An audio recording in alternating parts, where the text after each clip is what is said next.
Welcome everyone back to Dropped Frames. I'm JP McDaniel, joined by the usual host Ezekiel the Third and CohhCarnage. Co, you look really surprised. You look lost. Yeah. Did the show start? We're live. Jesus. What?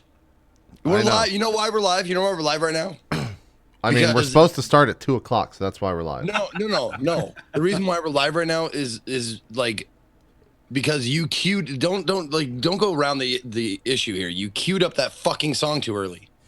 A little bit early, yeah. You queued it up too early, and I was ready to drop the hearts, and you cock blocked me on the hearts. I did. Can we just take a second to personally thank Sacro for bringing his professional green screen with him and making this show look damn dapper? Hold on. I'm glad you brought this up. Yep. Did you go to what do you have in the UK? Hobby Lobby? What's the equivalent there? Hobby Lobby. Where do you go and get your green screens? JP's just making shit up. Hobby Lobby. You come on, you've heard of Hobby Lobby? They pissed off the never heard gays of or that. something That a couple sounds years ridiculous. back. Sounds like a fucking place in Hogwarts or something. I mean, it could be for old. Look, Hobby Lobby's basically Hogwarts for old people. Let's be real here. Oh, okay, right. Yeah. So there you go. I got this from Amazon. Like I leave the house. Who are you kidding? Hobby Lobby. What's the thread? I could see, if you look at Zeke's and you look at Co's, those are some solid green screens. All right? Mm-hmm. If you look at yours, it looks like it's like the homeless green screen. Like what? You can see through it, man. It works. I'll explain why. So my studio lighting thing broke recently, so I have to have a massive light directly behind it, blasting straight into it, which goes through it. If I turn that light off, this just looks like solid material. So yeah, it's just a production problem. Oh. Well, and I think Thanks for calling it out, though. I didn't call it out. Co called it out. I was just jumping on it because I didn't want to. I said it was. I was thanking him for having it, JP. Oh. Yeah. because he's one of the only guests that actually has a green screen that you can, He was actually chroma being key humble. out. Well, you're Wait, trying you to. think I was You're just being a huge dick. Yeah. Like Yeah, I Tyler did. doesn't have one, I Ella did. doesn't 100%. have one. Wow. Well, and also I think maybe the reason is like, being English and being a shut-in and stuff, like maybe you get a green screen that doesn't match your skin tone so well. Exactly. Yeah. Yeah. I agree.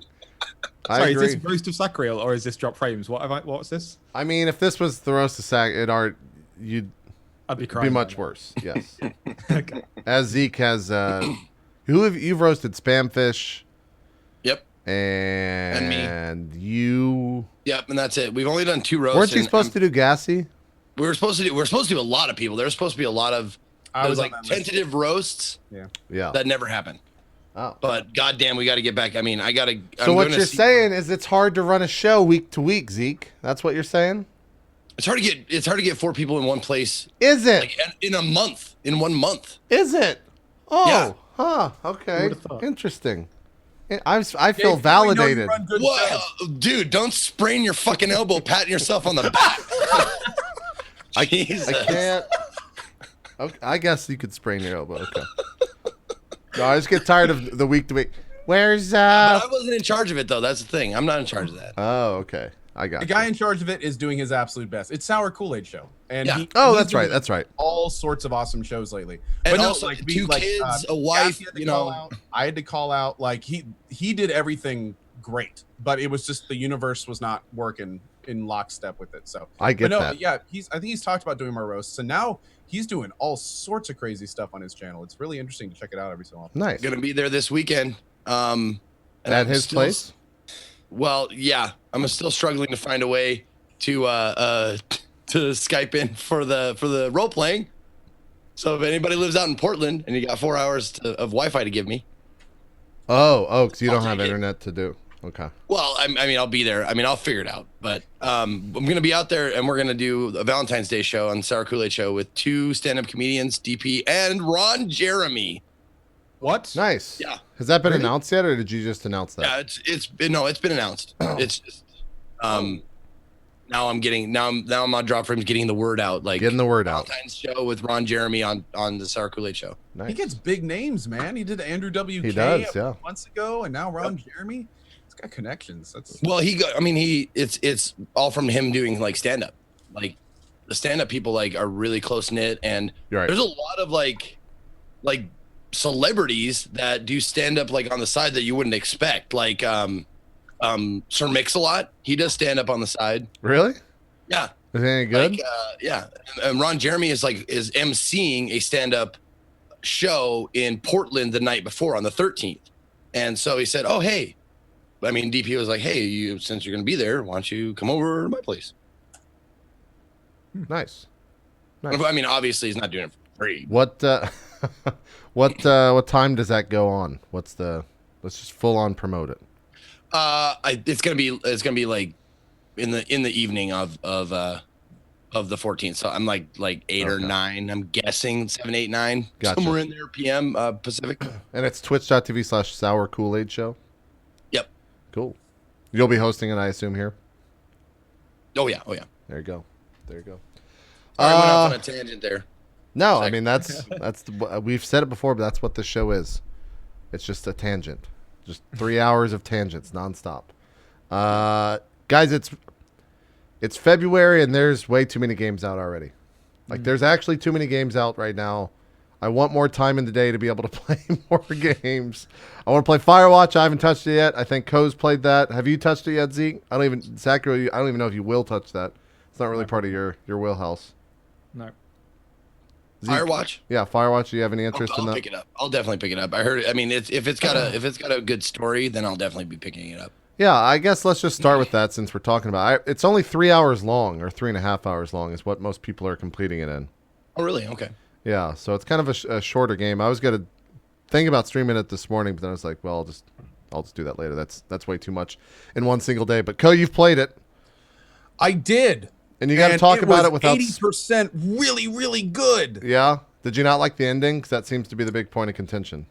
Okay. I need to be careful because I don't want to spoil it. I want you guys to come up with your own opinions, and I don't want to influence your opinions. But that being said, I was like so on board with this game for 80% of it. I had no idea what direction they were going with it. Should I even show footage of your stream, or will that spoil? You know what? No. Okay. Because if you catch the wrong, if there's a few things where if you were to see them on the screen, should I just show the very beginning then? Yeah, you could show anything in the first hour or so. Okay. Should be fine. Okay. But there was a lot of parts of the game, especially in like the middle and the beginning of like the third hour, that I was really digging. Like they were going all these crazy directions with it. You didn't know if it was a mental mind game. You didn't know whose side who was on. Like it was very much, you were sitting there the whole time going, I'm on the cusp of something really interesting and I don't know what it is. And you have that feeling throughout a large part of the game.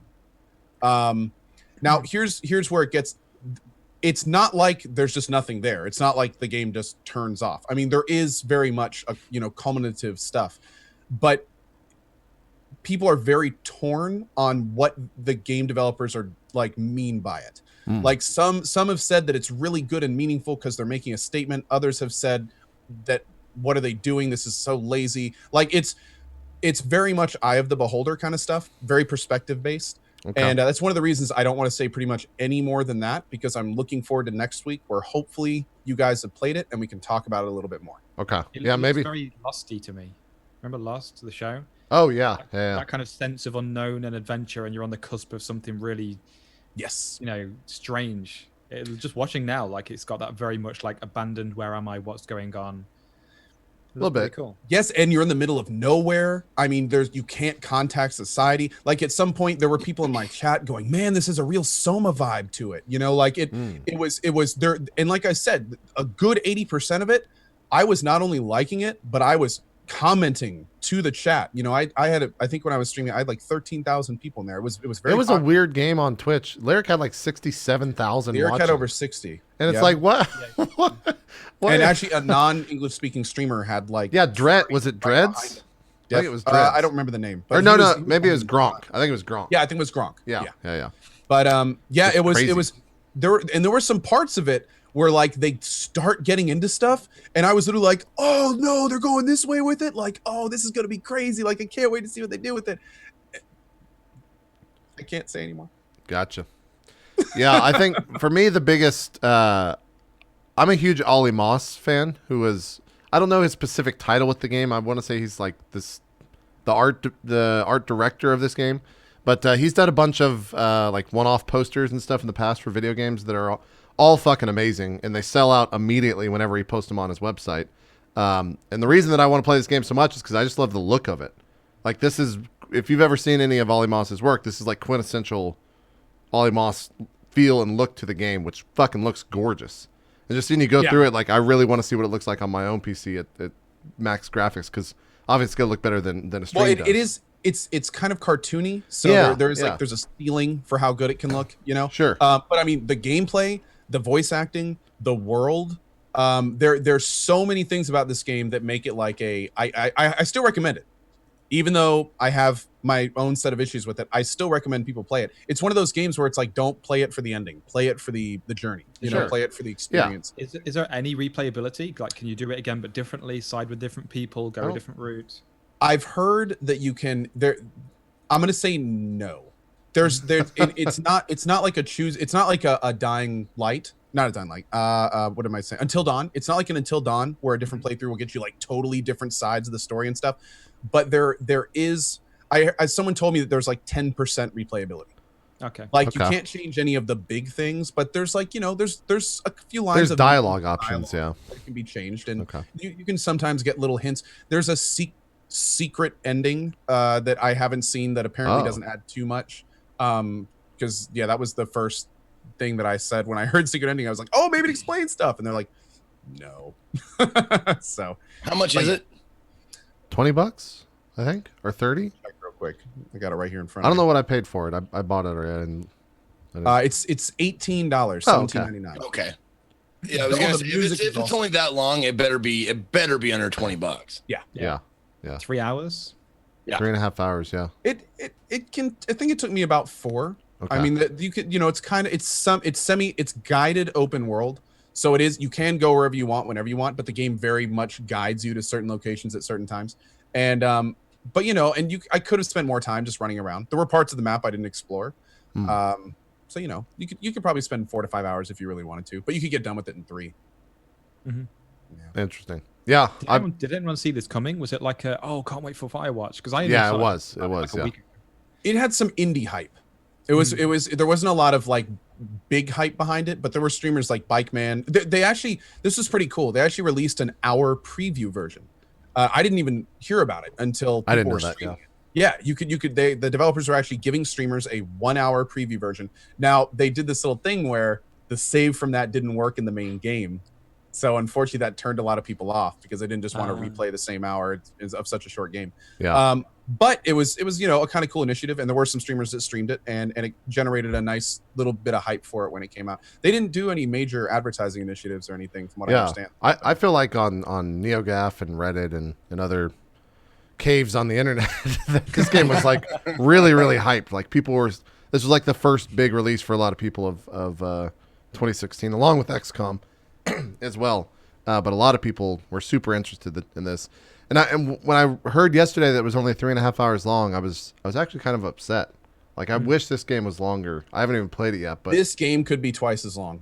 Yeah, I wish it was a little bit longer. Again, not to get into the stuff I wasn't going to talk about, but this game could be twice as long. Like there's so much into it that just kind of disappears. Yeah. They could have gone. That's lost potential is the phrase that just, it builds up this really great narrative, and then it's just kind of like you find panties on the ground, I'm in. Yeah, I know where this is going. Yeah, there's naked chicks right after this scene, believe it or not. Look at your face, it's so serious. Don't spoil it. Okay, well, I want to experience the naked chicks organically. That's the enticement. The other cool thing that, at least that I think about this game, is that the developers, Campo Santo, as far as I know, I don't think they had any experience in game development prior to this, and they were actually like game journalists. They were like podcasters. At least that's where I know them from the Idle Thumbs podcast. I think. I hope I'm correct. Chat will correct me if I'm wrong on that.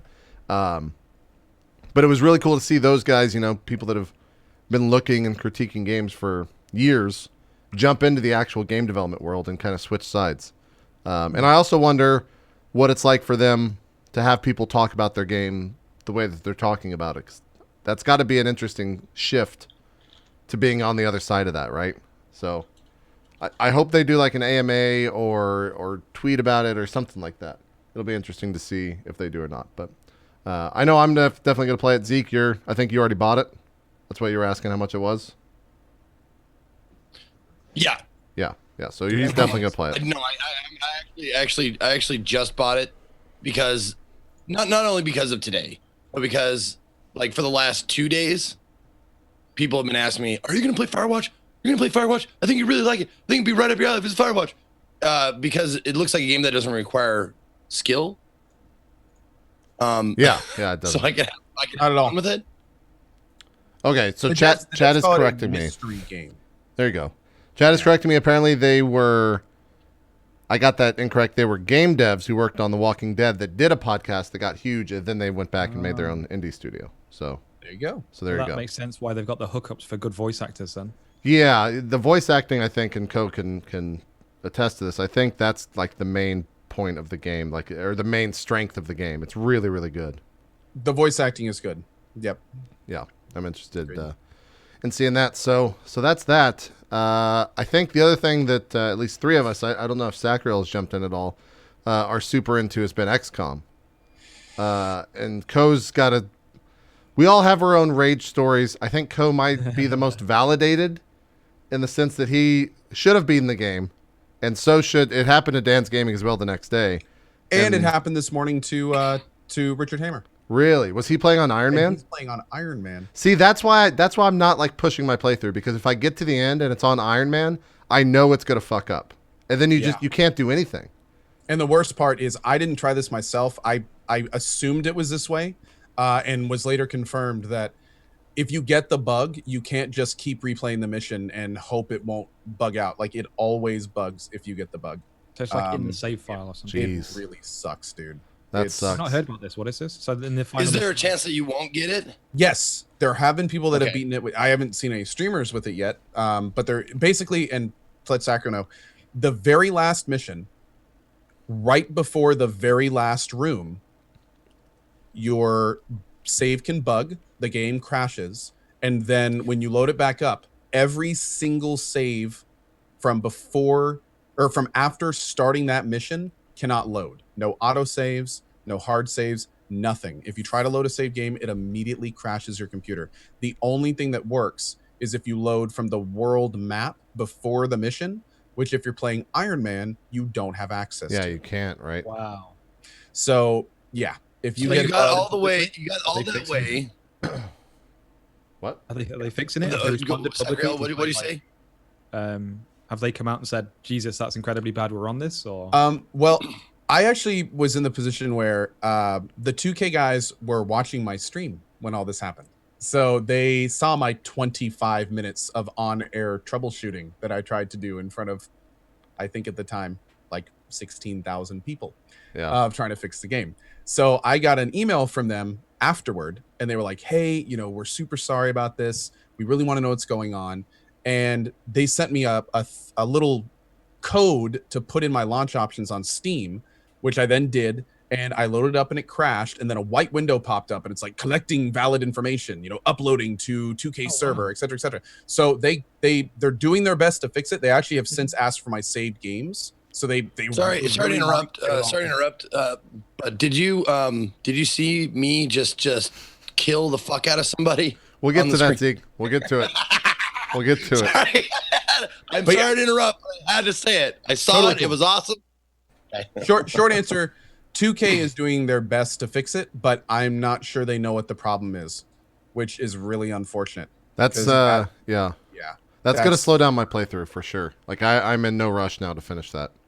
I wonder if they should push out some kind of hot fix that just lets you, I don't know, lets an Iron player do a certain type of save on the last mission so that you can play it again or whatever. I don't know, some kind of hot fix. Even if they can't fix the core issue, they might be able to give you an option to circumvent the problem a little bit, mitigate. Well, just to even make the issue worse, this is the very last mission, and the mission prior to it locks you into the path. Yeah. Yeah. So if like once you beat the mission before this one, the only thing you can do in the game is play the last mission. You can't like do more resource collection. You can't level up your guys anymore. Like that's it.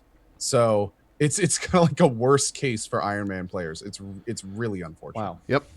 The only way you can get around it is you can manually copy your save files out of your XCOM directory before going into the final section, which is what most Iron Men are doing now. But as Richard Hammer said this morning, he was like, dude, if I can't beat it today, the chances of me coming back are slim to none. Well, Like, yeah. you know, the whole experience is like cumulative in this one big epic battle. And if you can't do it when you're into the game and there's nothing else you can do, like that's literally the only thing you can do in the game, you're done. Yeah. So yeah, it's really shitty.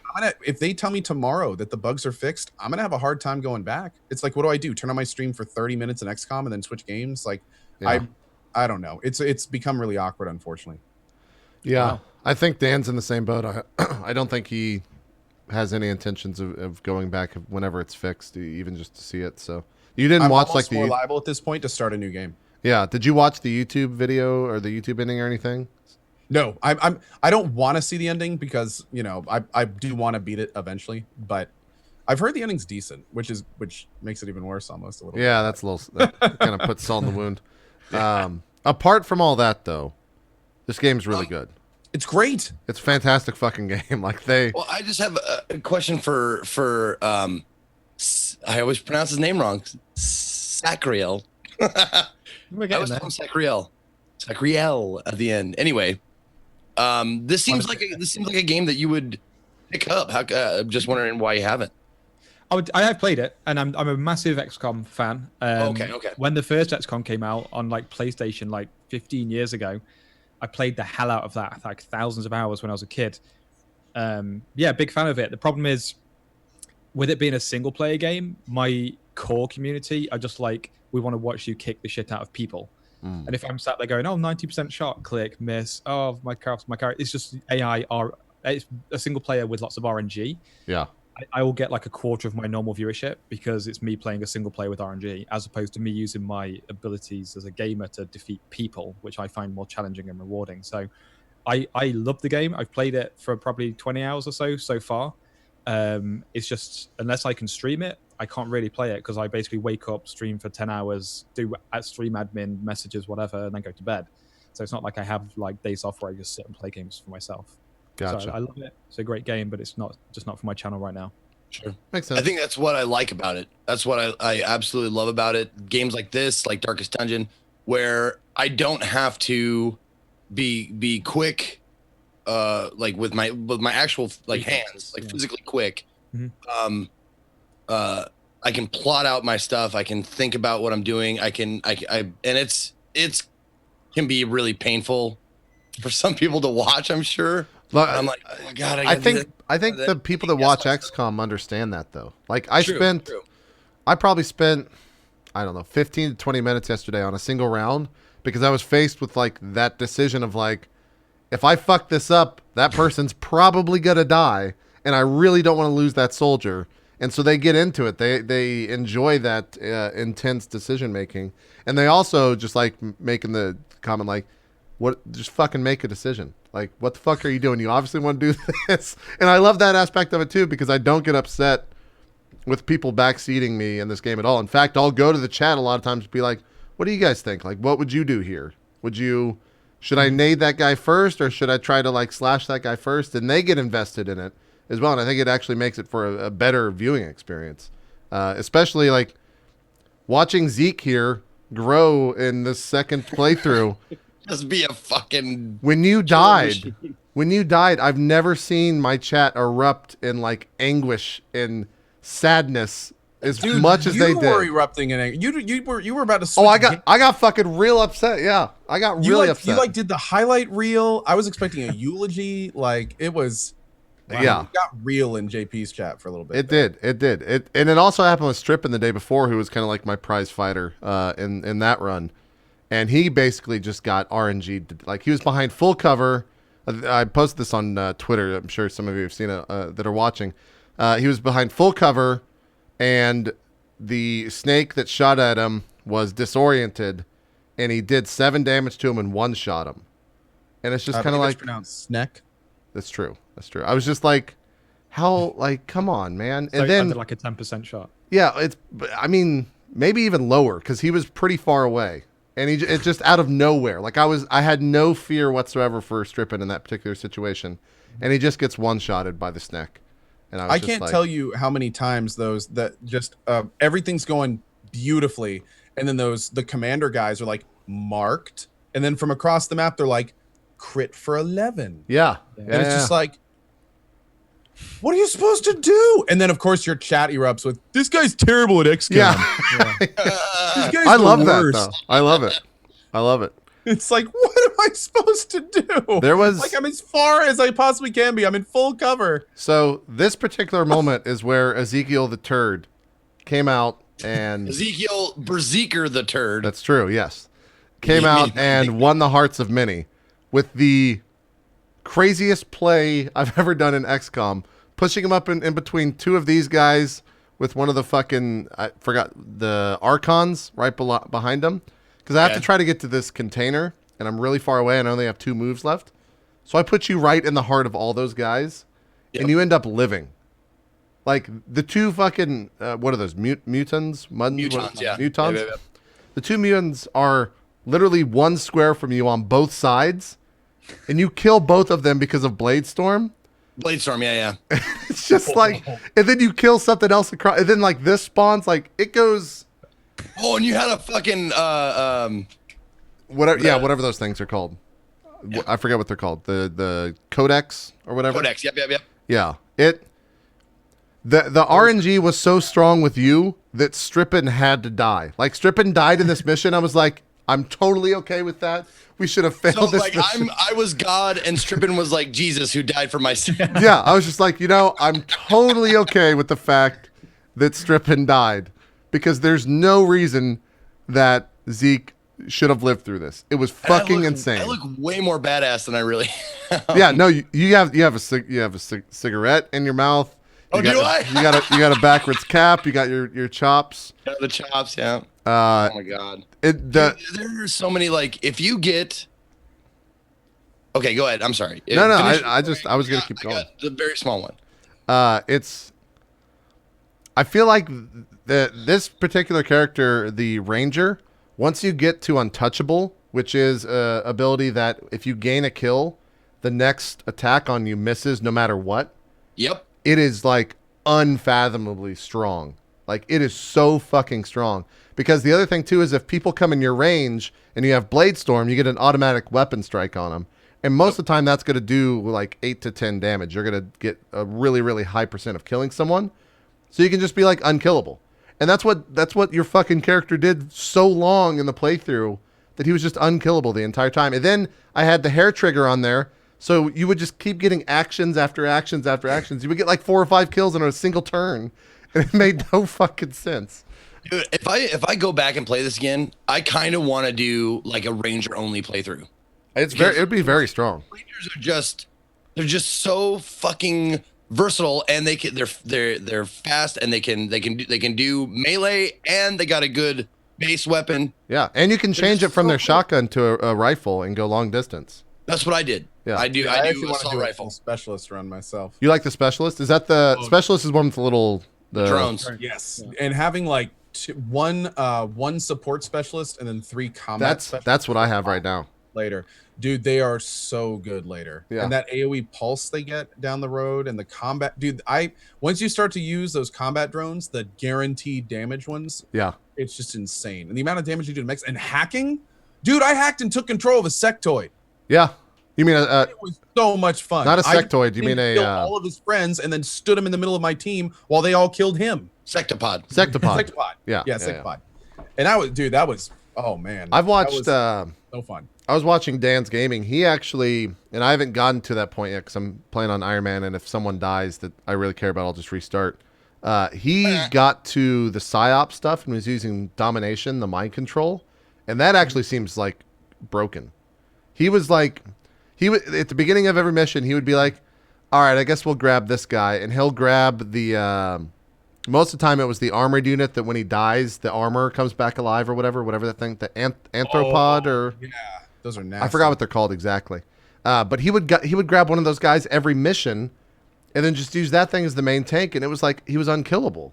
He was just walking around with this mind-controlled fucking giant unit with like 20 HP that comes back to life when it dies. And just, 5 armor. Yeah, and 5 armor, and just fucking destroying people. Here's where you start blade storting people. See, it's just ridiculous. So just to get you recognize Sacriel, I will be silent. I will be quiet as fuck when you guys start talking about Overwatch. So And I'm enjoying. I'm good. okay, cool. I just want to know, like when Overwatch comes around, I'll like pop in with a joke every once in a while. But I'm actually just watching. I've not seen this yet, so I'm actually just like excited to Look no, at I was lived lucky through enough this, Zeke. How the fuck do you live through that? There's no Because- reason. because Ranger. Because You Ranger. get stunned and it actually saves your life because they don't attack you and this thing goes off in another. It doesn't make It's called playing sense. possum, bitch. It does not make sense. like a honey badger. This move is the most overpowered move in the game, where it's the AOE thing that knocks out your fucking weapon. That thing is so yeah, broke. yeah. Like when the codexes do that to me, it's the most frustrating thing. Oh yeah. And I saw it happen to Dan's Gaming in the second to last mission, where he, I guess I don't want to give out specifics, but it happened to him like there was like 4 or 5 codexes, and it happened to him in like 10 rounds in a row, and he actually couldn't do anything. He had to just keep retreating because it was so fucking annoying.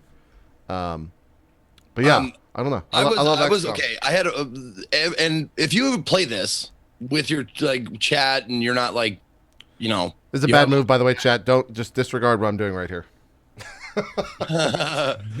you have an open. Yeah, you can't. Don't. I didn't melee. know. I didn't know you can't melee those guys. I didn't know. No, that's what I had one mission that fucked me. Like it fucked an entire squad of people because I forgot or didn't know that if you hit the muton with melee, they'll destroy you. And one mission, one mistake, every fucking thing went sideways. Went to shit. Yep. Because I hit a muton and it hit my guy, and then like pods were activated and shit like that. Like everything happened all at once, and I lost I was doing flawlessly, and then I made one mistake, and I lost an entire squad of people. But I was lucky enough to get a ranger with. Have you had the ability Serial yet? Have you seen that? No, but I saw Dan use it, and I didn't know what it did. I had a ranger with Serial. Now, what Serial does is if you get a kill, the action is refunded. You get your action refunded. So I had a ranger with Serial. That What seems happened, broken as fuck. It is kind of. I threw a grenade in a group of like 4 or 5 guys, softened them up, and then it was just like I shot, action refunded, action refunded. Holy shit! 4 guys in a row with one dude because that like every action got refunded. So Oh, they so have that, that move and Reaper? no. That he No, got no. that from a hidden move from a sharpshooter. It was hidden from. That's like so lucky, dude. Yeah. from Because the- dude, I think I've Advanced gotten more War- kills with Reaper before, but that's sword only. And Yeah. every time you kill someone with it, it does less damage the next time. So Serial sounds OP, especially on a Serial's fucking great. ranger. No, and you get it. I got it from the Advanced War whatever thing. Yeah, that you 'cause it get grants random hidden abilities, yeah. from other people like that. Like on a ranger, that is fucking stupid. It is fucking It stupid. seems really broken. What? Oh, but what I was gonna say before was if you do this game with open chat, there is no fucking limit to people saying what is OP. Oh yeah. There's yeah. no limit. Like Psyops is OP. This guy, the Rangers, I was this OP. Yeah. Chat becomes summit of Overwatch. Yeah. Oh, And he just starts saying everything's broken. Yeah. Mhm. No, but dude, I gotta say something about XCOM 2 that drives me a little bit crazy. They took XCOM, which is already like the epitome, the pinnacle of RNG, Yeah. and then they added all these other systems to make it even more RNG. Now you have RNG resource pickups on the map, hacking, which is 100% RNG until It higher is, yeah. levels. Then you can randomly gain bonuses of other classes on level up. Then you can randomly get. I mean, it's just like they literally made it. I don't think there's any other game out right now that has this much RNG outside of games that are just like dice rolling. Yeah, I would agree. It's absolutely insane how much RNG. And every mechanic has an RNG component at this point. But I gotta say, it seems the RNG seems more fair in this one than the previous game. How so? I remember distinctly getting fucked way more often on 90% shots than I do in this game. Well, random is random, man. Well, I Like know that- you say that. You say that. I got dude. My record in The XCOM 2, invisible XCOM hand on me when I play the other one. 80% plus misses in a row. 80, 82, Wow. 91, 80, and then a 79. All missed. Boom, boom, boom, boom, boom. 5 in a row. And then the next turn, 3 of 4 Overwatches missed. That's pretty bad luck. So yeah, I mean but again, I gotta say, it's funny you say that, Zeke. There were times when I did feel but for me it wasn't the high end shots. It's like the mid shots. Like when you get like a 45 hit and then a 60 hit and then a 55 in a row, and you're just kind of like, okay, Yeah. we can work with this a little bit. It feels kind of good. Yeah. But I don't know, man. It's weird to think that it would be different between games when it's just percentages, you know? Well, it I'm not depends. saying it 'cause isn't. it's, Maybe there's something in the back end that is, but exactly. So in Dota 2, they use pseudo RNG. Have you heard of that? No. So basically, you know, in like League, let's say someone's got a 10% chance to crit. Technically, they could not crit for 50 shots in a row, or they could crit 5 times in a row if they're lucky. Neither of those reward skill. So what Dota does is it has pseudo RNG. So let's say you have a 10% roll to crit, and you fail that roll on your first hit. The roll is added to itself, so your next swing is actually a 20% chance to hit, and it will continue to stack until you hit that roll, and then it resets. So what that means is having more crit does mean you'll crit more often, but you never get like hit, or crit in a row. It'll always be hit, crit. So I wonder if this game maybe has implemented something where if you miss an 80% shot, it actually buffs the next high end, maybe gives it an auxiliary like extra 5% or 10% chance that you don't see, just to try and balance it out a bit to avoid these Possibly. crit miss chains. But like Ben just said, like he missed like 5 in a row, so I guess not. Yeah. I don't know. But yeah. One thing I just wanted to say before you move on, if we're moving on from XCOM, you said about the mind control. Did you ever complete XCOM 1 final mission with the mind control strategy? It was hilarious. Is that where you can mind control the ethereal or whatever?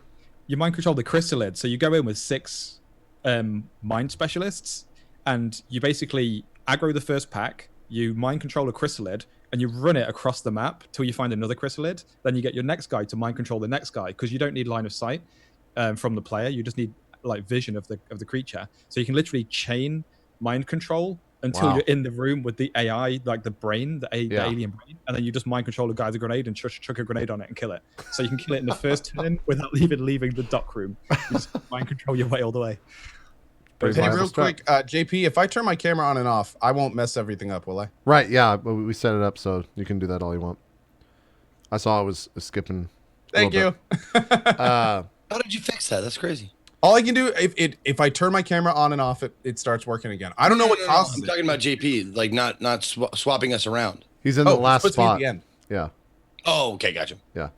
But yeah, XCOM 2 is a hell of a game, and it's a motherfucker too. Like, I've raged a lot.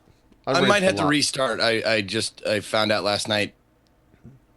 And have to restart, meaning like I could play through it, but it seems kind of pointless now because little did I know that if you take out the school, the guerrilla training school, Oh, the yeah. guerrilla tactical or whatever, Yeah. if you delete that, it takes away everything you bought from it. Really? Oh yeah. Oh yeah. So I was like, okay, well, because I built the workshop, because you have to build the workshop in the right spot In the gremlins. center, yeah. Yeah. And I had a I didn't guerrilla, know that guerrilla either. workshop right there, or the whatever guerrilla tactics school, and I was like, oh shit, I'm gonna move that over once. I'm gonna demo it, move it over one spot, put like a power relay next to it so I can have gremlins working it, because guerrilla tactics school doesn't require anything. So I demoed it, got moved over, started whatever, and then went to a mission, and then I had 4 people. I was like, what? Oh, you lose Oh, those. wow. The squad What the size. fuck? That's really That's unfortunate. pretty bad. Yep. So I mean, and I'm like pretty far in the game. I think my doomsday clock is like on its last pip. Yeah. You're And- playing Iron Man, right? Yes, I am. See, I feel like with Iron Man, especially in my circumstances, I'll do like a 10 or 15 hour playthrough of one game, and I'll learn so much from that I'll start over. And this has happened like 3 times now when I've started over. I start over and I get to that same point within like 5 hours or 7 hours. Like I understand the game so much more that I know what is good and what to rush for. Like when I start out now, the first building I build is the Guerrilla Tactics School. Yeah, Like, right off the bat. And then I go for magnetic weapons. And Wait, then can we just look at this real quick? Oh, here. Yeah. But we failed the mission. We failed the mission, and then CohhCarnage is just really fucking. He looks at the camera. He's upset. You're over there smoking your cigarette with your fucking your side breath. I ran the board. It was like most. Yeah. Wow. Yeah. Sorry, I just No, it happens proud all of the time. myself. This, you know, I made you in my game, right, JP? yeah, I saw that. I saw what you did last night. This mission put me on tilt. This is towards the very end. I was walking around for 35 rounds because there were 2 fucking Vipers at the top of this watchtower that had no way to go down. There was no like ladder. And so they just stayed up there until I actually spotted them. And so I was like, that's just a really stupid bug. Because I was like, this has to be bugged. Like, I thought something else happened. And so we walked around for like 35 rounds. And then eventually you pop them, and it's like you versus 3 guys. And I'm like, fuck, this is how it goes. We ended up being fine, but I was like, this is how it ends. Like, this is going to be the end of Ezekiel. I had one chrysalid that would go like in and out of the very edge of the map. Oh, And man. like it was the last enemy on the map, and he would just keep going in and out, in and out, in and out. And I like physically like run it all the way across the fucking map to like kill the last guy. Jeez. The other thing, too, is I've made a Co in my game. And on the first day, he actually did pretty good. He saved a mission, in fact. The second day, though, Co, you failed me so bad. You failed me so bad. Did you hear that soundbite on? I did hear that soundbite. That was about you. That was about you. I think you ended up dying or something like that, and this was the mission. You spent all my RNG in the first part. Probably. I think that was the mission where Zeke ended up dying, and then Co did something in the mission that got him to die as well, and I was so fucking upset that I just raged. But that's on Twitter if you want to go hear that. It's a funny soundbite. But yeah, I don't know. I want to beat this game, but with the issues of the final mission, I think I'm gonna definitely take it as a slower playthrough. And I still haven't gotten very far. Like, I'm trying to think. I haven't even seen a chrysalid in my playthroughs yet, which is, I would think that's like 75% of that ends up kind of late game almost. I haven't seen a sectopod. I'm trying to think like what the You restarted a lot, huh? I've restarted 3 times, yeah. Because I'll lose it. I haven't restarted yet, but I'm so pissed off. I'm so fucking pissed off right now. Yeah. Because of that stupid goddamn idiot move that I did that I'm going to have to restart because I'm too Was far that the into move game. where you tried to evac and you didn't know that you had to carry the guy? Or is that a different move? No, Okay. it was this last night. Oh, okay. I didn't see it last night. Cool. Yeah. I'm going to be down like 2 squad mates, and I've got imminent missions that will... Oh, where you killed the gorilla. Yeah. Okay. Yeah. I might have to just completely restart. Fucking sucks. I will say, though, when you restart, like... Remember when you first started the game and you're like, oh, fuck, that guy's going to mind control me. Like, I got to take that.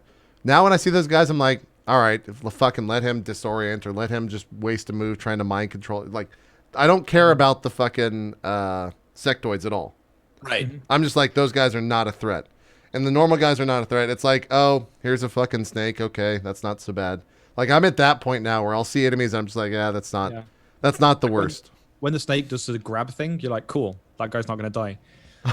See, here's the best moment that I've ever had with your character. You got grabbed, right? Ezekiel the Third got grabbed. And The turd. Yeah, the turd got grabbed. And it bugged out. So instead of the ground being where your feet were, the top of your character flipped. And so you were hanging upside down when you got grabbed. And you did a blade storm when you got grabbed. So you killed the snake upside down and then just stood there upside down with your sword bugged out like it was a gun. So you're holding it like this. And I was just like, what the fuck is this shit? This is so fucking broken. But yeah, there's been a lot of moments like that. That's a lot of streamers will like name their characters after the subs. I love naming them after all my friends because it gets me so much more invested in that character. When someone dies, I'm actually upset. When a sub dies, I'm just like, all right, well that sucks. Like that was a strong soldier or whatever, blah blah blah. But like, when a streamer dies, when Zeke dies, there's audible gasp of just like, oh fuck, like Zeke just died. I can't believe that just happened. So I'm having a lot of fun with that. I'll still continue it. It's unfortunate what happened to Ko and Dan, because I know you guys really love the game as well, but you don't even know if you're gonna go back to it anymore. So that sucks. Do you think, with it being moddable, do you think anybody could release a mod with enough content for you to do a whole new run? I don't New know. buildings, new enemies, new strategies. Would you do a whole new run with the mods, Ko? If there was enough of a mods, or a big enough mod out there to change the game? Maybe. For me, it when you start talking, and one of the reasons I didn't use any mods on vanilla is I kind of like playing the game exactly how the difficulty was designed to be. I And agree. sometimes a single mod can completely ruin that experience if you get a tech too early, or if a tech's overpowered and not balanced. Like, it can get messy. So with a system as kind of large and verbose as the XCOM world, I don't tend to use mods for any type of serious playthrough or anything. Yeah. There was that one mod that the countdown timers don't start until you become like out of cover or whatever, or like not whatever the beginning term is called. Concealment. Concealment, yeah. When you come out of concealment is when the countdown Yeah, I think starts. that's And how like, it should be, to be honest. some of those when you spawn, like I've actually gotten fucked by you'll spawn into a round or spawn into a mission, and it's really long, and then it's like, all right, you have 8 turns. And it's like, how the fuck do you expect me to get from here all the way over there in 8 turns safely without losing someone, capture the VIP, and then get him back on top of a building down further where I was? And it's like, how the fuck does that happen? Some of those timers are just completely unbalanced. Yeah. Like, I'm convinced there's a few configurations that didn't make it through QA. Yeah. Like there was one of them where I was dashing almost every single time. Yeah. And I still had a soldier miss the evac because of turns. In fact, I think I actually 2 soldiers missed the evacs. Like their final move was just a few blocks in front of it. And I mean, there's nothing you can do in some of those situations. Right. And the annoying part of that. Maybe I haven't come across those yet, because the countdown timers are definitely annoying and they push you, but I've never had a situation where I felt like I couldn't do it within the allotted time safely. Oh, I haven't come across that yet. Every VIP mission do it a lot. There's also the ones where you have to, it's like you can either kill the person or capture them. There's been a lot of ones where like capturing them is just not possible. Like it's impossible for me to be able to capture this particular guy and bring him back to the evac point, because I get there and I have 2 moves left and I have to kill 3 people around that guy. So that's happened a lot as well. But I think at the end of the day, like it can all be summed up as that's XCOM. Like that's kind of a neat trick, by the way. If your evac point is on the roof of a building and you see yourself getting problems with timers, can you blow it? You can blow it. But it puts one further away, right? Not always. I'm Okay. pretty sure it's random, because there was one time when that completely saved my ass. I blew up the capture point because there was an enemy near it. I did it by accident the first time, and one like popped up 3 blocks from my back guy, and I was just like, that's really lucky. yes! Like, that happened. Perfect. And then of course I tried it again like 3 missions later, and it took it off the top of the 1st floor building and stuck it in the back on the 3rd floor building, which had already had its like little thing blown up on how to get up to it. And I was just sitting there like, you gotta be freaking. So this, I had the worst thing possible. I'm like two turns away, or maybe 1 turn away from the extraction point, and I had naded below it, so it was on fire. And so I make my move. I'm 1 turn away, and the fire burns and breaks a little point of the extraction point. It disappears and then moves it further away, and it's like, well, you can't win now. Like, you actually can't win. I'm like, how the fuck? Like, how the fuck is that possible? It's the most infuriating thing. Did you guys did get UFO'd yet? I have. Well, I haven't got shot down, but I found a UFO. Like it said, you found a UFO. You got reports of a UFO in the area, and you can go attack it. Oh no. Well, maybe, I don't know. There's. I know what you're talking about. The one where you get shot down, you have to defend the ship. Yep. That mission's apparently really hard. I did that one, and I had one of the most just magic moments. One of the most magic moments. Just There was just, you know how it is, just wave after wave of bad guys. And then I was like, fuck this. And I took one guy and just went, pew, like straight down. And I was like, you're going to, you know what? I just said goodbye to him. I was like, all right, we're going to do this. And I'm going to, you're going to be my sacrifice. Gets down there, has that rapid fire thing. It goes, and just, the target is destroyed. Sure. And then like everybody's waiting like in the, the pickup area. Everybody's waiting. And he is like dodging. He comes up like dodging attacks like left and right from like sectopods and fucking like all kinds of people. Comes back halfway. He dodges like 3 more attacks, just like miss. Matrix shit. And it was just like a dead run. It's like just fucking running like the whole way. And he makes it back. And, like everybody, it was a flawless mission. It was wow. Like the guy from Band of Brothers. I'm sure most people in chat will recognize that scene as the guy who runs like across a whole camp, and everyone and all the Germans is like in disbelief, and he just dodges every bullet, and he like relays a message and then runs back again. Sounds like that. Yeah, it's totally like that. It was great. Yeah, that mission is a lot of fun. If you don't play it right, it is a graveyard, but you can get pretty lucky with it. I saw God Sight is a godsend on that mission. I saw like Dan did that mission, and I don't know if he just.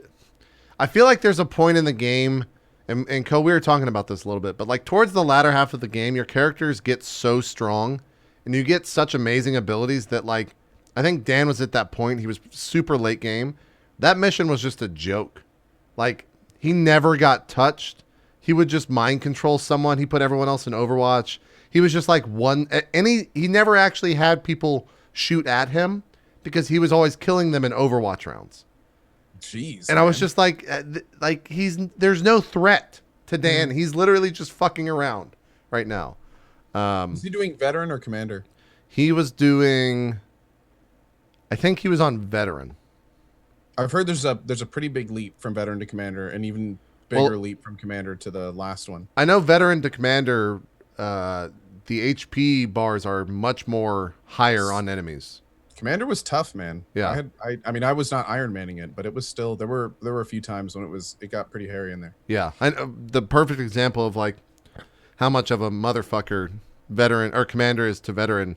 On the first mission, the very first mission, if you don't do the tutorial, the like general guys, the grunts of the game have 4 HP instead of 3, which means you can't 100% kill them. Only do 3 damage. Yeah, you can't 100% kill them with a nade. Like it's a 25% chance to be able to one-shot them with a nade, and that's just a motherfucker. Like the first mission in the game, you're gonna have someone wounded for 30 days, no matter what. If you're playing on commander, it's so fucking hard. It's so hard. But yeah, XCOM's a good game. This is where Sean got captured, so that's in my current playthrough. So I need to find. We have to save day 9. Is what I'm looking for, a mission where I have to save day 9. I rescued Julia. Oh, so okay. I was gonna say I had 2 people captured at the very beginning of my playthrough. You never saw them? Never got an option to rescue them. Oh man, never did. Would you want them though? Because if say it's like 3 hours later, they'd be so underleveled. I mean, it depends. Well, I mean, it's better than a new person, and you go through new people a lot. Yeah. In XCOM. I mean, so and a lot of times they'll have like, especially if they have one of those RNG abilities. They have one of those things that you can't replace easily. Also, I think all their equipment gets taken with them. So if they have like a named gun with like really good upgrades, like there's generally reasons you'd want them back. Well, their HP is low. Their HP is low. But their armor and weapons are high. So the armor, weapons, and skills are low. I mean, HP and skills are low, but their armor and weapons are high because they get everything that you have upgraded. Right. So you just got to be careful with them until they get back leveled again. I think because from what I understand, like once you lose someone like that, it's just purely RNG whether or not you get them back from a mission. It'd be more interested in, from a design perspective, if there was an area like a base where it was a prison and you could actually go, I'm going to go and do a prison raid and get my people back, as opposed like to a mission. like That's it's always there, and if you don't do it, it just sits there. It doesn't really contribute towards the avatar time or anything, but it's just like, if you want a couple of people back, you're like, right, we're doing a mission, we'll go in it. Wouldn't that be That'd much be cooler? awesome? Yeah, that'd be cool for sure. I don't know. I fucking love that. When I'm not playing that game, I love that game. When I'm playing that game, it's one of the most fucking frustrating experiences of my life. And the worst part is, and I'll talk about this. I want to talk about Dying Light real quick with Co right after this. But the worst part is I went from Souls Month straight to XCOM. So I had no, like... The reason I played Overwatch for 12 hours yesterday is because I haven't had a game that's just fun and there's no stress. It's such a long time. Such a long time. But we'll talk about the end of Souls Month right after this. Co, talk to me about Dying Light. I have not watched any streams of this whatsoever. I don't know why this is a new game or what's new in this, so tell me about it.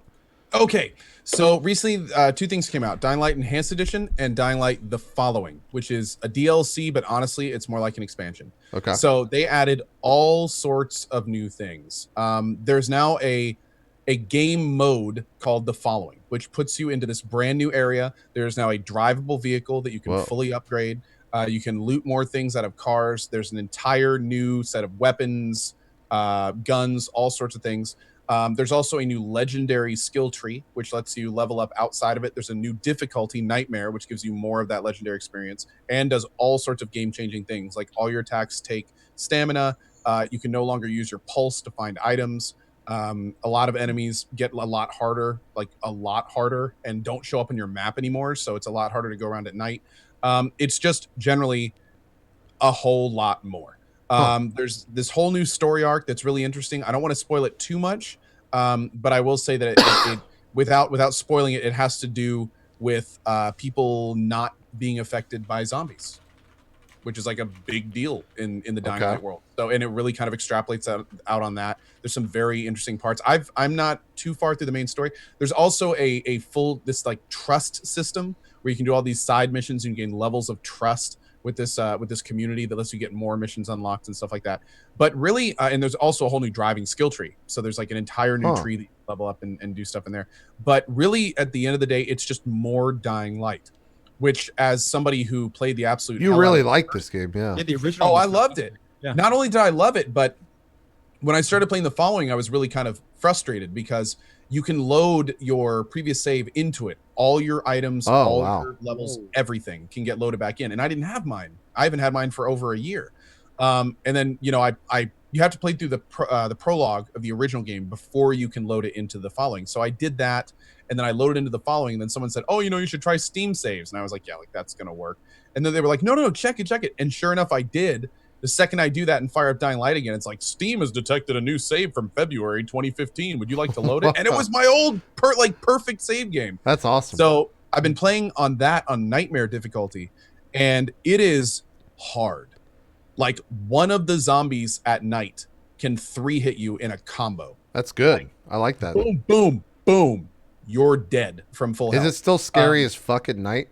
Oh, yeah. God, yes. It's more scary now because your enemies are faster. Dude, they'll jump on your car and go all freaking like road rage on it. Like start rattling the cage and like biting inside of it and shit. And you're going like 60 miles an hour with turbo. This, and they're glowing on you. Dude, this game you can play with 4 players, right? It is, yeah. You can do multiplayer in it now. I haven't done the multiplayer part of it yet, but I know that like Diction, Gassy and Bunny, they apparently did a 4-player, had a blast with it. That sounds like it would be a lot of fun, man. I might check that out. It's really cool. Like I was having a really good time in it. I still am. I played it all day yesterday morning, all day this morning. I'm starting with it again tomorrow. It's very entertaining. Didn't they just have PvP as well? I think the original had like a version of PvP. There's a play a zombie game mode. Yeah, so that was trash. So I played that. That was the one thing. That was my one flaw I had with the game. The multiplayer was absolute trash. So it was basically one super zombie that could always see the humans versus 4 humans that could always see the zombie. So you kind of just like you're behind. Sounds a wall. kind of like a bad Evolve. Yeah, I'm sorry. A worse Evolve. We got him. So what got on my nerves? I played a lot of Dying Light. I thought it was one of the best zombie games I've ever played. Like in terms of the abilities, where you can like sweep them and throw them off ledges, kick them into spikes, and they get stuck, and all the weapons you can upgrade with like bleeds and poisons, and it was absolutely fantastic. And I was just thinking to myself, oh my god, have you missed a trick? Imagine this: Dying Light with its parkour, leveling, modular weapon system, this, that, the other. battle royale. 15 if you spawn on the outskirts of a town. That's what it is? No, I'm saying No, imagine. he's saying, Oh, yeah, I was just like, that would be. I missed Oh, imagine this, and I was like, guys, we got to end the show. I got to But imagine, like, you have to go around and salvage all the bits and build your weapons. You know, you kick a dude off a ledge, and he's got the ability that lets him land safely, and he shoots up. It'd be amazing. And then I played the PvP, and it's this trash, like.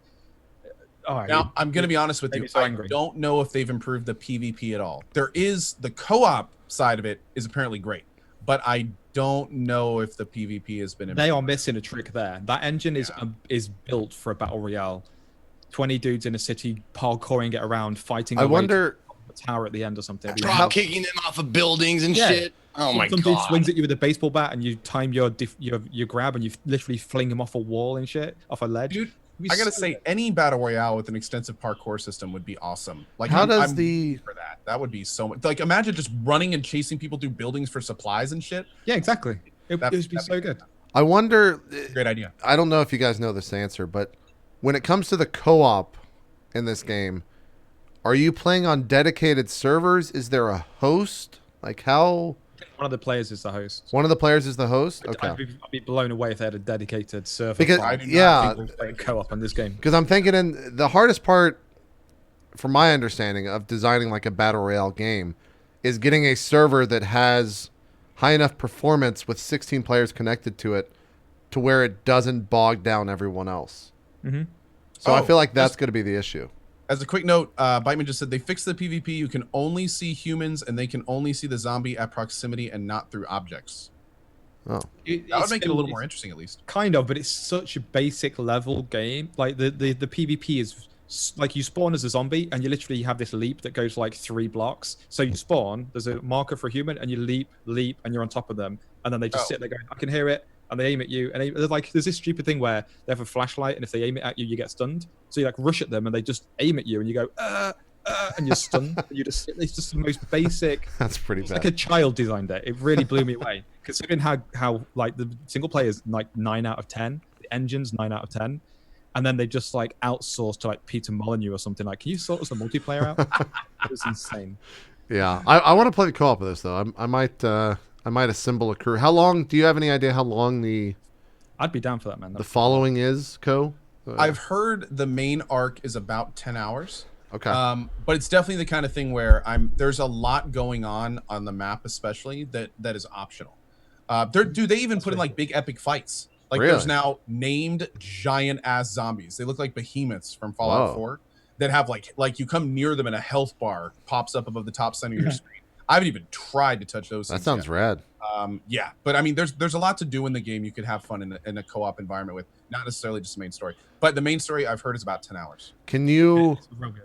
I think 8 to 10. play a character in single player, bring that character into co-op, and then play that character again in single player? Or is it only a co-op character? Now with the co-op, I'm not sure. But think what I you can. can tell you is that when you start a game, you hit like play, and it'll say, do you want to play like the main story or the following? If you go into the following and do a whole bunch of stuff in there, then when you go into the regular version of the game, all the stuff transfers. So like what I did last night is I had like an hour off stream. Lana was doing something and I didn't have time to turn off on my stream, but I didn't want to play any of the following because that's what I was streaming. So I actually went into the main game and just did like some side missions and stuff that I hadn't done there. And then this morning I just went back into the following and I was exactly back where I was. My chat, by the way, is saying what you just said, JP, you can do. Okay, Yeah, you can. cool. Very good. Yeah, that would be fun. I'd be into I that. still love the searching. It's like a kitty, like Yeah. a horny male. Not only is it a kitty, but when it's so awkward when it's a dead female zombie and you're right at her chest Patting and it. you're sitting there like, oh, But let me just search you again. I don't think I got everything. Let me the make first sure time. nothing was there. I like the way he checks the medical cupboards on a wall. He just like punches it open and then just grabs a thing from the inside. It's a Nice. really, really beautifully made game. Yeah, this is one of those games that came out at the beginning of last year. Actually, I think like pretty much a year ago to date. That I played for like a day and then I just skipped. So it would be a good time to go back. But there's like so many other games out right now that I also wanna Yeah, play. and that's been the case since I don't know, for this entire fucking year. It's been a crazy year so far I wanna in go terms of back. games. I want to go back to play this game, but this game's coming out. I should play. But this and this and this. It just JP, you somehow managed to find the moment that I found out about my cloud save. Oh, nice. That was pretty funny. I was like going through the menus right there. Nice, fantastic. Well, let's I'll talk a little bit about the end of Souls month, and we'll take a break. So I ended up killing Ludwig pretty easily the next day on, I think I was either Thursday. I forget. I took Thursday off. That's right. After last week, I got so sick that I like woke up the next day and I just couldn't talk. So I just went to the doctor and he gave me like a crazy steroid shot. Look at this. What? Oh, it's like on your stream. It said Sacriel had just resubbed or Oh something. yeah. So at the very end when I spent 4 hours on the fucking Orphan? on the orphan. Yeah, Four- I was no. watching that. Maybe Oh, that was even it. longer. Maybe That even was- longer. I donated to you when you beat him, and I was like, finally. Yeah. 'Cause you've been on him for like forever. I had been on it for I did 4 hours and then like an hour after when I came back. Fucking that's the hardest fight in any Souls game. 100%. I feel like it's the hardest fight, dude. I honestly beat it in like I think less than an hour. About an hour for me. I don't know like Because- why it was so for me it was the hardest fight. I don't know why it was so difficult. Now, JP, to be I fair, found something before that fight. I was like, oh shit, does this work? Does this thing? Because I won't ruin it. Mechanic. Does this mechanic work? I mean, Thank you can Thank you, Sekiro. No problem. Does this mechanic? Okay, it's the in case you want to do it, you're on like the hard way. But anytime you have a man-sized opponent, like a reasonably man-sized opponent, human-sized opponent, I guess. Yeah. That the tentacle book, the augur of Abretiatus or whatever the fuck, Yeah. that will either knock them down, or if you're behind them, that will count as a strong attack and Oh. do the The stagger. stagger. Yeah. So any man-sized boss, you can do that too, for the most part. Like I did that. Oh, I did so you just kind of did that with the lady with the two blades. I Yeah. just kept blasting her down. I Just one-shot her. And then same with the orphan. I would just sneak around and go, and he would go. He'd be staggered, and then Okay. Yeah, like Yeah, it everyone was was like, crazy. you're gonna spend so long on Lady Maria, and I think I either one or two shot her. And it was funny too. Someone in the chat said like everyone that plays the DLC has their hardest boss, and there's no like common thread for the most part for Bloodborne DLC and like what the hardest boss was, which is to me that just screams like amazing boss design, like 100% of the game. Yeah. But this fight this took around 90 deaths. It was the longest I ever spent on a boss in any of the 4 games. It was the hardest. He was the most like aggressive. He was also the biggest bullshit. Like there were some times where it was like how like that's never one shot me before. I don't understand how his like around the world. I think that move right there, the around the world yo-yo trick. Like this is just it's the biggest bullshit move in existence in the game. I hated it so much. You were so angry, but then you were so relieved at the same time, right? That's part of the game. Oh yeah, I mean that's the ups and downs of any Souls game, right? Is this is so frustrating, but then you beat it and you're just like, oh, I'm so happy. Like that's all past me now. Dude, I was watching a lot of your orphan attempts, and one of your early attempts, you almost had hit. I got him to like 5% 3 times. Yeah, like, and one of those was pretty early. Yeah. And Isn't I that remember nice? thinking at that time, like JP basically just beat him. Like Yeah, that was his win, and now he has to basically try again from the very beginning. Yeah. And I was yeah. I think it's kind of crazy because I think if you had gotten those just couple more hits on that one attempt, then you wouldn't think it was the hardest boss at all. Because Yeah. that was only I think like Probably. an hour or two into your tries, I think at that point. Yeah. So it's just I remember kinda when funny you came in. to the you, chat, a yeah. couple hits can completely change the playing field in these games. The my favorite thing about this and the Ludwig kill was that both times I killed them with like a backstab or a stagger. So I knew that I had won before I'd killed the boss because they're just staggered, right? And you just walk up and hold down the button and then it goes into the stagger animation. So for me, like I was actually trembling both times because I didn't want to fuck it up, because sometimes you can go up and if you don't hold it down or don't get in the right spot, your guy will just slash at him and you'll miss the damage, right? And so I was worried about that both fucking times. But I was so happy to be done with the Souls games. Like it's amazing to me that after a month I don't have to play any more Souls every fucking morning for 5 hours, which is nice. Did you guys check out the new Dark Souls 3 cinematic? I did. It looks amazing. It looks Not yet. amazing. I'm doing the total blind thing with DS3. I don't understand how people can say like, well, I was about to get like a little uppity, but I can understand. But the comparing Dark Souls and Bloodborne as far as like lore and look and feel and shit, like I don't think it's even close for me. Like the Souls games have so much there's so much more like to ponder. Yeah. With this. You know what? I've heard that a lot. I heard that from you just now, and I heard it from Fairlight, and I heard it from Sam.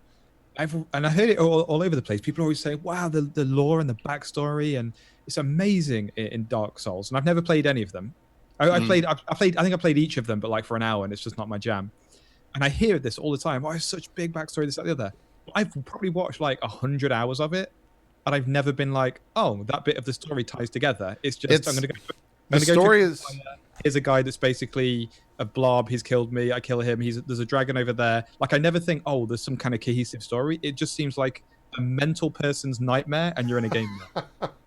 I never see any cohesion. No one ever comments on the story. No one ever finds the gem and goes, oh, this gem's from the armor from Dave the Conqueror. He defeated the dragon. No, it's just like, oh, stab a few worms.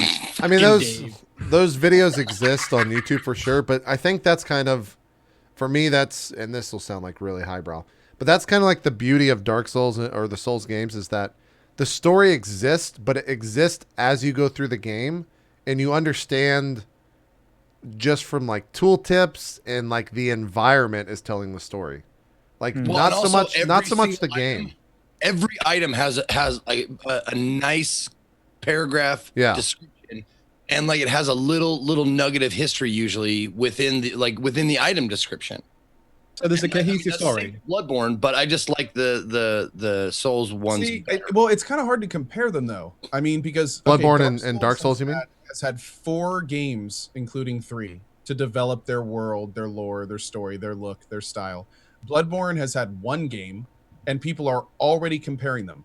They're the entire world's against each other. That's an interesting point. And it's first of all, I'm one of the people that think don't get me wrong, I've only fully played Dark Souls 2. I'm doing the whole franchise playthrough in the next month or 2. And I'm looking forward to kind of seeing how I feel after that. But from playing Dark Souls 2 thoroughly, like I've beaten every boss twice in Dark Souls 2, and I've done the same in Bloodborne, I find their worlds extremely comparable. I like them. I like better parts in Bloodborne. I think some parts of Dark Souls 2 are better, but I would never go as far as saying one is superior to the other. I agree. Great. I agree with that. Yeah. Maybe it's because I don't like, or excuse me, it's not that I don't like it. It's I like much more solid medieval rather than 1880 or 1800s. That makes sense. Stuff. Yeah. Maybe that could be, but also I think I like it because when you're going through like some of the Souls games, like there's so much left out that you have to kind of like that you figure can out, riddle over yourself and like you know that kind of stuff. And I think it's the same reason why a good horror movie doesn't necessarily have to show what's chasing you or the bad guy like ever.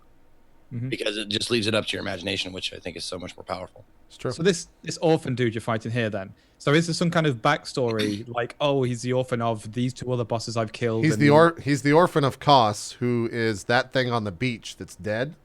And there's a boss named whatever the fucking like professor is, the guy that wears the cage on his head. If you go into him and he starts saying like Kos or Cosm. He starts like some say Cosm. Yeah, he just like starts fucking talking about that nonstop, just over and over and over. Okay. And like he is, I don't know the specifics, but he's connected to that because he was studying that and basically went crazy. And there's somewhere also in I think it's the library, they talk about like studying Bergenworth and like the old ones, which is Kos is an old one, and so is the orphan. He's an old one. And so like that's connected. And so like all of that stuff exists, but it's so tucked away and like random thumbnails of items, kind of like what Zeke was saying, or in fact just that like both random of you- dialogue. The fact that both of you referred to the same dude and know what he said and stuff gives credence to the whole backstory thing. Because to me, Yeah, I watched yeah, that yeah. orphan thing for like 4 hours, and to me, that was just like a meth head beating someone wearing a cape with a chicken wing for 4 hours. And I now will- you've explained those, I'm like, oh, okay, there must be some kind of case. I will say the phase 1 of this fight is not the craziest part of the. It's not the hardest fight. Phase 2 of this fight is like the most aggressive, damaging bullshit I've ever seen. Where like he'll just throw the fucking shit and one shot you, and you won't even have time to react. Like you'll just die. And there's never been a fight in any of the Souls games after doing every boss in all the Souls games that was that chaotic. That was like that. Oh god, I have to fucking act right now. I can't like Dark Souls. You can kind of like shield up. Let's kind of like figure. Oh, I got to roll here. Let's roll out of the way. Figure this boss out. This is just like, and you're dead because you didn't move. It's just 100%. 100%. So I absolutely love this boss. I think also, it was like, my I favorite might of be- the series. I might be a little biased as well, as someone mentioned, because they give you a fucking arcane skill in Oh, I heard about Bloodborne, this. and they give you no fucking spells. Yeah, Yeah. I saw There's that. a skill that says arcane, and they give you no spells with it. Zeke, did you ever play through it again without doing an arcane build? Have you done that yet? No, I haven't. You should give it a try. You should.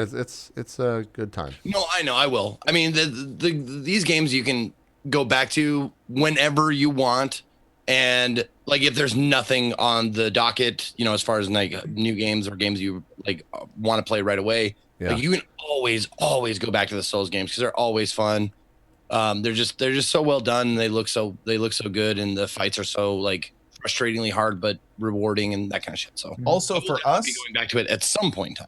also for us as streamers, one of the few franchises, and I'm including Bloodborne and Dark Souls in the same one, always has an audience. Yeah. Always. There Yeah. are always people that will come to, and what's even crazier is I've seen streamers go from their normal, like I play this every day game into Bloodborne or Dark Souls, and all of a sudden they have hundreds more viewers. than They get a lot normally more do. viewers. Yeah. Yeah, it's wild. It's Yeah, like it's I noticed that with spiral. who was it? Was it? It might have been Fairlight. Like Fairlight's been doing a blind run of Dark Souls. He finished Dark Souls 1, and now he's in Dark Souls 2, and like he's getting a whole new audience in his channel, which is awesome. Oh yeah.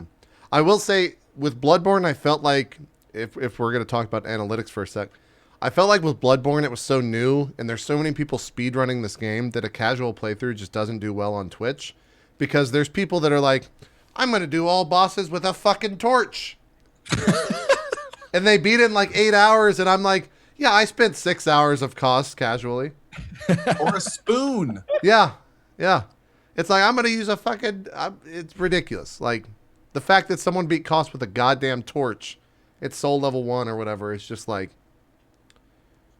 Fuck. I can't... it's just ridiculous.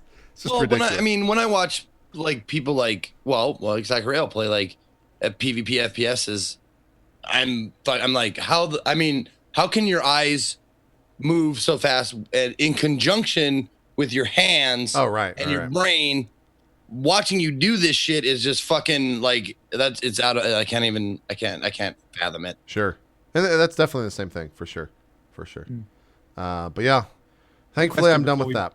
Quick question before we go then. All of you, favorite boss and from which game? In the What Soul was your series? most rewarding, or most like you appreciated the design of it, or it was so impressive, like holy shit, am I really fighting this? As Or- someone who's gotten asked that question about 7 trillion times in the past month, Orphan of Kos is my favorite, 100%. Because I respect that it took me that long and was that difficult that I enjoyed it the most. Artorias is right behind, as well as Sir Alone, or however you say his name. Artorias is Dark Souls 1, and Sir Alone is Dark Souls 2. Sirloin, just a giant steak. Like who's this? His name's like Alonne, I think is High five. That was a good one. Sir Alone. I don't know how to say his name. It's 2 N's, so I have. Alon. Yeah, Alon. Alon? I've heard Okay. pronounced Alon. Okay. Yeah. Yeah. My favorite. It wasn't a difficult boss at all. It was like probably one of the easiest bosses. But I just fucking love the design of the gaping dragon. Yeah, he was cool. The gaping dragon is huge, and it looks so like just When it arches up. awful. Yeah. Yeah. When it arches Love up the and you see gaping its underbelly, and you're like, well, this is Dark Souls. Like that's Well, and also it gives you a big place to fight it in, so you can like back up and take a good look at it. Is For that sure. one that I think I might have seen this, but it was like 2 years ago or something. It's flying overhead, and you have to like give some NPC a crossbow. No, that's Calamite. That's another dragon. Isn't that like the end boss of one of them? Or That's something? the end boss of the Dark Souls 1 DLC. Yeah, I saw some dude do that once. I think it would have been Who- Dan's Gaming or something. As someone who tried to do everything, that's still the one boss that I did not cut its tail off, and I have not cut its tail off yet. Is that like a swag way of doing it? Or You get a weapon for doing it, and like he only gives you one. He has one attack to where you can actually get an attack on his tail, but it's like really, really difficult because most of the time, if you're trying for it, you're just gonna end up killing the boss before you actually get the tail knocked off. So you have to last hit it on the tail to do that. Then? You don't have to last hit it; you just have to put enough hits on the tail itself. Oh, okay. Cole, what about you? What to answer Sacriel's question? Well, the most I need to do the Souls franchise. I don't remember many Dark Souls. You haven't played Dark Souls 1, right? But no, I've played like a third of Dark Souls 1, and I didn't beat many bosses. I've never played Demon Souls. But in terms of like going to Bloodborne, I really enjoyed the One Reborn just because that was a crazy model, and some of its attacks were absolutely nuts. Boss And is also, bullshit, I really yeah. enjoyed the final bosses, the two of them, and the progression between the two in Bloodborne. I thought that was Gurman I thought is that an was amazing really fight. cool how they did that. That was well, I don't want to say the final bosses. I because- mean, I'm showing Gurman right here. Doesn't matter. oh well, German, the Yeah. final boss. The game's been out a while. Like, it doesn't spoil it. I mean, I guess That's it does, true. but That's true. It has been a little bit, and I guess a lot of he actually hints at that at some point in the game. Yeah. But I really enjoyed him. I really liked how you're kind of like fighting in that field of flowers. I thought that was it's really fun. gorgeous. And also, I loved the whole transformation into the moon presence and stuff. I thought that was really fun as well. Yeah. But I gotta say, like, I enjoyed. It's really hard for me to pick a favorite in Bloodborne because all of the bosses are damn fun. Yeah. From like even the spider boss, I thought the spider boss was really cool. Rom, Vicar Amelia, Blood-Starved Beast were both really fun fights. I mean, there's a lot of fights in that are just damn fun. Yeah. So, Are there any bosses that are like practically incompatible with certain playstyles? Because like when I watch, I see like one guy's got like a hammer the size of his own character, and then the next guy's got like a dirk and a buckler, mean, and I'm like, In Dark Souls 2, if you play a mage and you go to the DLC, some of those bosses are actually just immune to magic. so how do you beat them? You just have to. You just like you do what I did and completely like change your.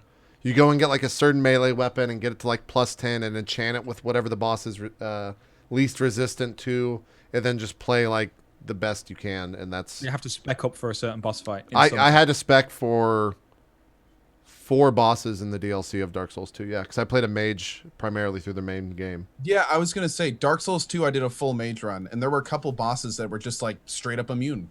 Yeah. Like almost immune to the spells I was casting. So I Fume had to, Knight like, is one go of to them. other parts of the game, find different spells of different types and stuff like that. Yeah. It's a lot of times it's not that the bosses will be immune to your build, but more immune to wherever you are in your build at that moment. And Right. you may have to kind of like go and get some more spells or get some new weapons. And I think I actually ended up meleeing one of the bosses down as a mage because I just didn't have any spells that worked against him. I did that multiple times, yeah.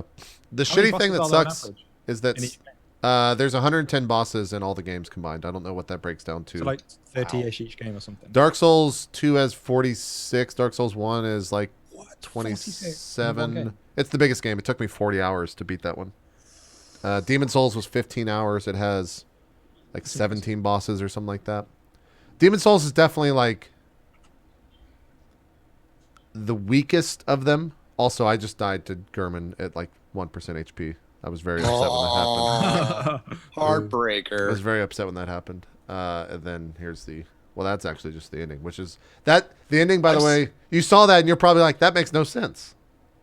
I just saw a woman holding a series of tentacles, and I'm like, I know where that's going.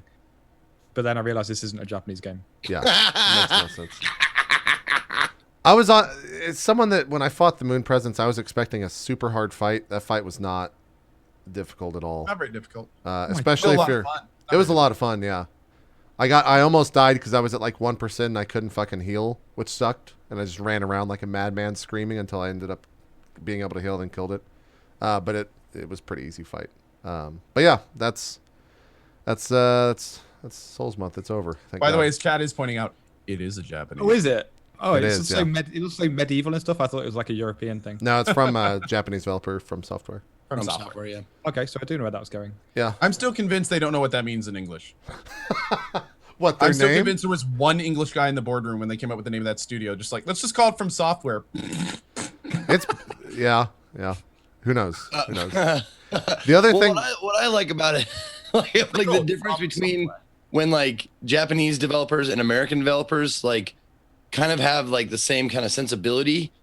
Like Americans are far more in your face about it, whereas Japanese is just like, is that what I think it is? It's gonna do. Oh God, it's doing that. Oh yeah. but like Americans are like, yeah, here's some weird shit in your face. Yeah. The other thing too is that I learned that I will probably never do like a month long of one singular franchise or game. I'll definitely space it out. Like that was one, too brutal on me. Two, it actually like hurt the stream in the long run in terms of overall like viewership and followers and all that stuff. It towards the end was detrimental to the stream. And so like I learned a lot doing this is I guess what I'll end up saying, which is cool. Like there's not very many things in streaming we all do on a daily basis where we just like learn a shit ton. And this was one thing where I just learned so much. So that was cool. See, that's really interesting, JP, because I'm sure as you've noticed, I've like been doing the opposite. I've been like building my channel as a franchise playthrough channel. Right. But Yeah, you don't spend months on it. You spend like 2 to 3 weeks on a game. All the Witchers, all the Dragon Ages, all the Mass Effects. I mean, they've taken over a month in some cases. But now you're making me nervous about Souls. Yeah, maybe it was just the Souls because I was gonna say maybe it's just the Souls franchise. Yeah, it was also too like the games that you listed off, like they're kind of made to be like marathoned. I think if that makes sense. That's true. That's because they all kind of connect directly. They connect. Yeah, there's a through line through all of them. With Souls, just like this is going to be a really hard experience for a month. Also, you can take it to the next level and say, well, when you've seen someone fail an entire game, and then there's 3 more games after that of just like you've already seen the guy fail in all the ways that he can. Yeah. Like how many times can you see a guy fail? And But it's still winning? That's what I'm worried about with my play.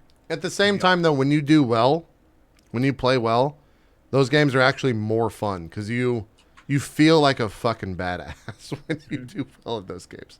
100%. So I'm glad I don't have to do Bloodborne. Yeah, my Souls franchise is just going to be Demon Souls, Dark Souls, and Dark Souls 2. I did technically, Bloodborne. you don't even need to do Demon Souls. You don't think so? I mean, it has no tie into the Dark Souls 1 and Dark Souls 2. You should, though, for sure. But Yeah. Dark Souls 1 and Dark Souls 2 don't even have a they take. I think the story is that they take place in different ages of the same world, but that's never actually been canon. That's just kind of like what people Really? think. Yeah. They're pretty So much Dark different Souls 3 won't have anything in it from Demon Souls. games. No. Not. I mean, you might see something that's like, hey, that kind of looks like that, but it canonical. They're never going to say it is. That's super interesting. The whole point of this franchise playthrough was to get ready for Dark Souls 3, so that's interesting. Yeah. Okay. Yeah. And the other thing too with Dark Souls 3 coming out, like, I'm really sad that we'll never see another Dark Souls from Software. It's the final one. Really? They've already announced that? They've said it's the final one. Yeah. It seems like such a moneymaker. It's like Call of Duty. Same engine, new mobs, boof, done. That's probably why they recently announced Dank Souls. Yeah. Dank Souls. Is pretty cool. But you just fight memes. The other whole thing game. too, and Didn't they say that with Halo? Like Halo was done. yeah, but then Microsoft bought or created 343 Studios, and yeah. Now I'm we sure- just need Kojima's company to buy the Dark Souls IP, and then we'll be... No, please no. The thing I is remember- too is that like there's been so many people that have tried to copy what Dark Souls does, but like no one has gotten close to the same level of game. I thought Witcher 3, although it's more of a storyline, the combat styles and the bosses and the missions were fairly similar. I don't think What so do at you all. think, Co's probably the one that has the most experience, as well as Zeke with Hey, Witcher Lele. 3. I was But yeah. I'm gonna make a stinky face at you, but it's your opinion, so I'll let you have it. It's Yeah. okay. But like, I know I get the comparison. I do, but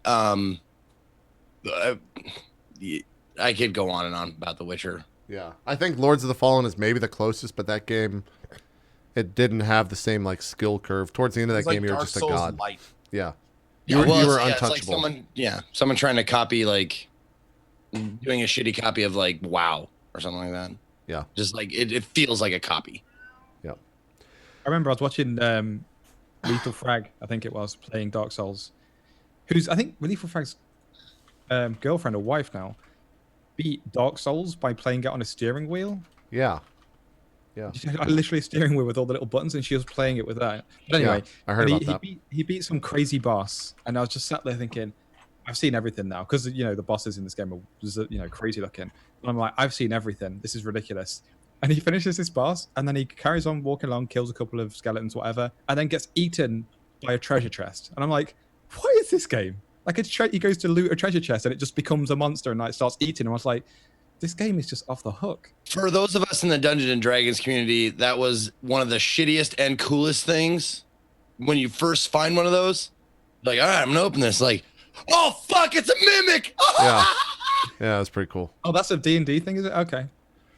Yeah, I no, think it's that's one where of it came the from. Things that a dungeon master could throw at you. Like, there's a chest at the end of the hallway, and you're like, oh fuck yeah, and it's like you go to open it, and it eats you. Cool. Okay.